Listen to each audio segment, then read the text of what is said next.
ఆదిదేవుణ్ణి పూజించుకుంటూ విఘ్న వినాయకుడు ఏకదంతుడు ఎలా అయ్యాడో తెలుసుకుందాం. కార్తవీర్యుని వధించిన అనంతరం పరశురాముడు తన గురువు అయిన పరమశివుణ్ణి దర్శించుకోవాలని కైలాసం వెళ్లాడు. ఆ సమయానికి శివపార్వతులు ఏకాంతంలో ఉన్నారు. బయట కాపలా కాస్తున్న గణపతి పరశురాముణ్ణి ఇప్పుడు లోపలికి వెళ్లడానికి వీలు పడదని నివారించాడు. పరమేశ్వరుని దర్శించుకోకుండా అడ్డగించడానికి నీవెవడివి అంటూ పరశురాముడు ధిక్కరించాడు. మాటామాటా పెరిగి అది కాస్త యుద్ధానికి దారితీసింది.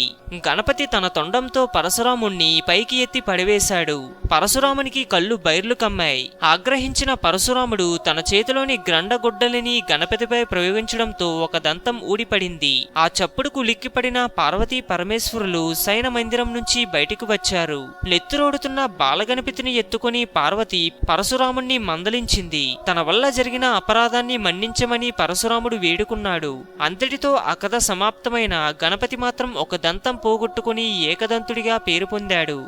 హిందూయిజం గురించి మరెన్నో గొప్ప గొప్ప విషయాలను తెలుసుకోవడం కోసం మా ఛానల్ని సబ్స్క్రైబ్ చేయండి. ఈ వీడియో మీకు నచ్చినట్టయితే లైక్ చేయండి, షేర్ చేయండి.